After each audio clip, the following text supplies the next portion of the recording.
আসসালামু আলাইকুম। আজকের বাংলা নিউজে সবাইকে জানাচ্ছি স্বাগতম। শুরুতে জানাচ্ছি বিশ্ব আলোচিত খবরের সংবাদ শিরোনাম। আজকের বাংলা নিউজের সাথেই থাকুন। লেবাননে ব্যাপক বিমান হামলা, ইসরায়েলে 300 যানবাহন ধ্বংস। পাকিস্তান আফগান বাহিনীর মধ্যে ব্যাপক সংঘর্ষ।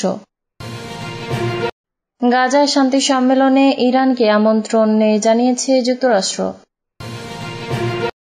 লাখ লাখ মানুষের সমাগম, থ্যাংক ইউ ট্রাম্প স্লোগানে মুখরিত তেল আবিব সমাবেশ। গাজা যুদ্ধবিরতি আলোচনায় মিশরে গিয়ে কাতারে 3 কূটনৈতিক নিহত। সুদানের আশ্রয়কেন্দ্রে ড্রোন হামলায় 60 জনের বেশি নিহত। সীমা লঙ্ঘনকারীরা বিচারের মুখোমুখি হোক, অধিকাংশ সেনা সদস্য তা চান বিএনপি। এতক্ষণ শুনছিলেন বিশ্ব আলোচিত খবরের সংবাদ শিরোনাম, এবার বিস্তারিত। লেবাননে ব্যাপক বিমান হামলা, ইসরায়েলের 300 যানবাহন ধ্বংস।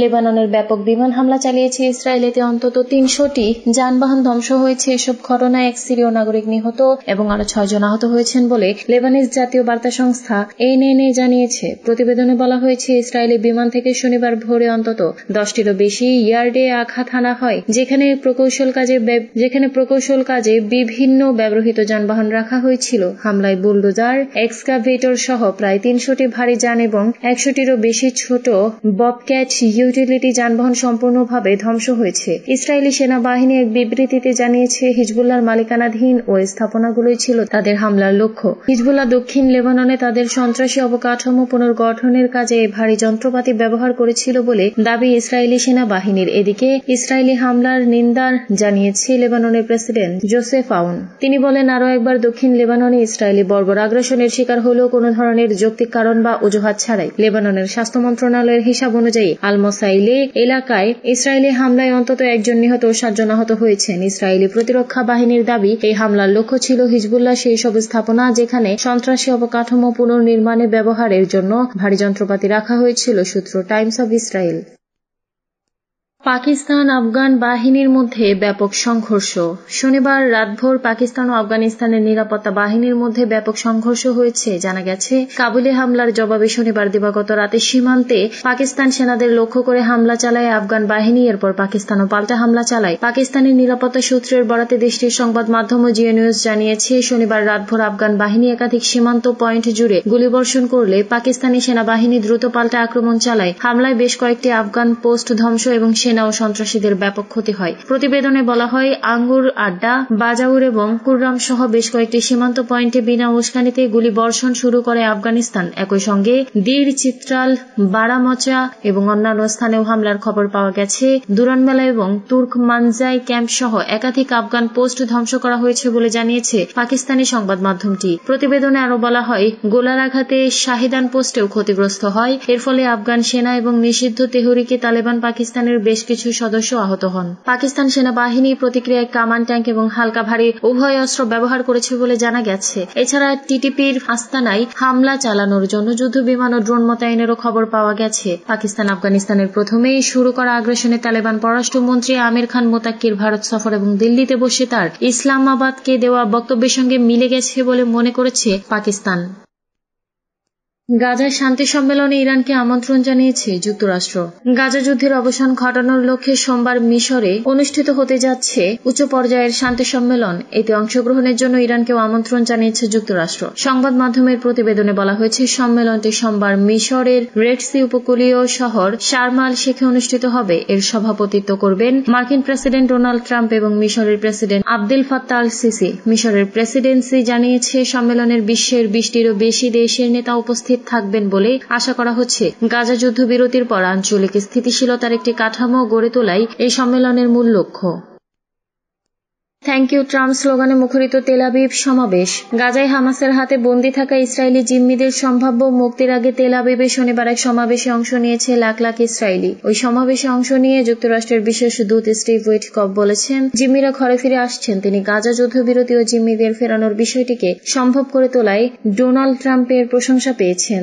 এদিকে ফিলিস্তিনি কর্মকর্তারা বলেছেন, ইসরায়েলি সেনা সরে যাওয়ার পর গত 2 দিনে প্রায় 5 লাখ মানুষ উত্তর গাজায় ফিরে এসেছে। অপরদিকে যুদ্ধ অবসানের সমঝোতা চূড়ান্ত করতে একটি শীর্ষ বৈঠক আয়োজনের বিষয়টিও নিশ্চিত করেছে মিশর। ট্রাম্প সহ প্রায় 20 জন নেতা শার্ম আল শেখে সোমবার ওই বৈঠকে অংশ নেবেন বলে মিশরের প্রেসিডেন্ট এক মুখপাত্র জানিয়েছে। এই সম্মেলন যৌথভাবে সভাপতিত্ব করবেন মার্কিন প্রেসিডেন্ট ডোনাল্ড ট্রাম্প এবং মিশরের president Abdel Fattah al CC. ফরাসি প্রেসিডেন্ট ইমানুয়েল ম্যাক্রো এবং যুক্তরাজ্যের প্রধানমন্ত্রী স্যার কিয়ার স্টারমারও বৈঠকে অংশ নেওয়ার বিষয়টি নিশ্চিত করেছেন। তবে মিশরে যাওয়ার আগে ইসরায়েলে যাবেন ডোনাল্ড ট্রাম্প। এদিকে তেল আবিবের শনিবারের সমাবেশে বক্তব্য দিয়েছেন ট্রাম্পের মেয়ে ইভাঙ্কা ট্রাম্প ও জামাতা জেয়ার্ড কুশনার। যুদ্ধবিরতি ও জিম্মি মুক্তি সমঝোতার আওতায় 48 জিম্মিকে মুক্তি দিতে হামাসকে সোমবার স্থানীয় সময় 12টা পর্যন্ত সময় দেওয়া হয়েছিল। ধারণা করা হচ্ছে এর মধ্যে 20 জন জীবিত রয়েছেন। বাকিদের মরদেহ হস্তান্তর করা হবে। হামাসের শীর্ষ কর্মকর্তা ওসামা হামদান সংবাদ মাধ্যমকে বলেন, সমঝোতা অনুযায়ী সোমবার সকালে বন্দি বিনিময় শুরু হবে। গাজা যুদ্ধবিরতি আলোচনায় মিশরে গিয়ে কাতারে 3 কূটনৈতিক নিহত। চলতি সপ্তাহের শুরুতে গাজায় যুদ্ধবিরতি আলোচনার জন্য মিশরে গিয়ে কাতারের 3 কূটনৈতিক নিহত হয়েছেন। তারা মর্মান্তিক সড়ক দুর্ঘটনায় নিহত হয়েছেন বলে জানিয়েছে মিশরে থাকা কাতারের দূতাবাস। সংবাদ মাধ্যমের প্রতিবেদনে বলা হয়, রবিবার এক এক্স বার্তায় মিশরে থাকা কাতারের দূতাবাস বলেছে, মিশরের লোহিত সাগরের অবকাশ যাপনকারী শহর শারম আল শেখের কাছে এক গাড়ি দুর্ঘটনায় কাতারের শীর্ষ সরকারি সংস্থা আমিরি দিওয়ানের 3 কর্মচারী নিহত হয়েছেন। দূতাবাস জানিয়েছে, এই ঘটনায় আরো 2 জন আহত হয়েছেন এবং তাদের শহরের হাসপাতালে প্রয়োজনীয় চিকিৎসা দেওয়া হচ্ছে। আহত এবং নিহতদের মৃতদেহ রবিবারই দোহায় ফিরিয়ে আনা হবে বলেও জানিয়েছে দূতাবাস।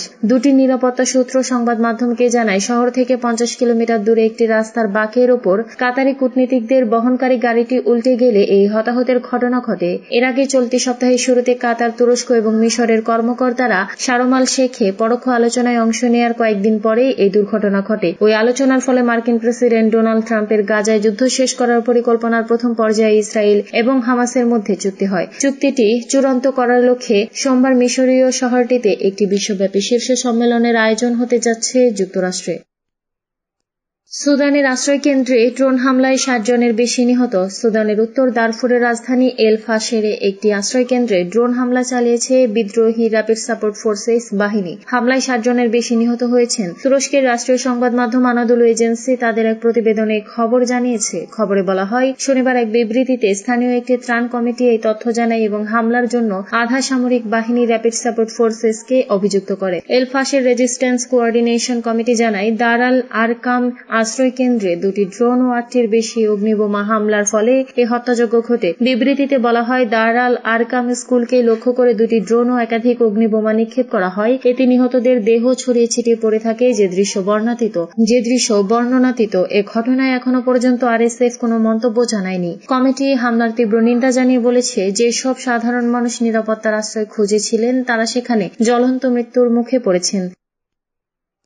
সীমা লঙ্ঘনকারীরা বিচারের মুখোমুখি হোক, অধিকাংশ সেনা সদস্য তা চান বিএনপি। কিছু চিহ্নিত ব্যক্তির অপকর্মের দায়ে প্রতিষ্ঠানকে প্রশ্নবিদ্ধ করা অনুচিত বলে মন্তব্য করেছেন বিএনপি। দলটি বলেছে, অধিকাংশ সেনা সদস্য নিশ্চিতভাবে মন থেকে চান সীমা লঙ্ঘনকারীরা বিচারের মুখোমুখি হোক। বিবৃতিতে বলা হয়, বিএনপি বিশ্বাস করে গণতন্ত্র, দেশের মানবাধিকার ও সেনাবাহিনীর পেশাদারত্ব রক্ষায় সংশ্লিষ্ট অপরাধের সুষ্ঠু ও নির্মোহ বিচার অত্যন্ত গুরুত্বপূর্ণ। কারণ ন্যায় বিচার শুধু অতীতের ঘটনাগুলোর শাস্তির নিশ্চয়তা দেয় না, বরং ভবিষ্যতে যেন কেউ এমন অন্যায়ের পুনরাবৃত্তি না ঘটায় সেই নিশ্চয়তাও দেয়। বিএনপি মনে করে একটি দেশ চলা উচিত ল অব দ্য ল্যান্ড অনুযায়ী। কিছু চিহ্নিত ব্যক্তির দায় যেমন কোনো প্রতিষ্ঠানের উপর চাপানো উচিত নয়, তেমনি তাদের অপকর্মের কারণে সেই প্রতিষ্ঠানকে প্রশ্নবিদ্ধ করা উচিত নয়। একজন মানুষের কাজের ভালো মন্দের দায়, বিশেষত গুরুতর অপরাধের শাস্তি একান্তই তার নিজের। বিবৃতিতে বলা হয়, ফ্যাসিবাদের পুরো সময় জুড়ে সবচেয়ে বেশি গুম, খুন ও নিপীড়নের শিকার দল হিসেবে বিএনপি অবশ্যই সব মানবাধিকার লঙ্ঘনের বিচারের পক্ষে। এখানে প্রাতিষ্ঠানিক পরিচয় নয়, বিবেচ্য কেবল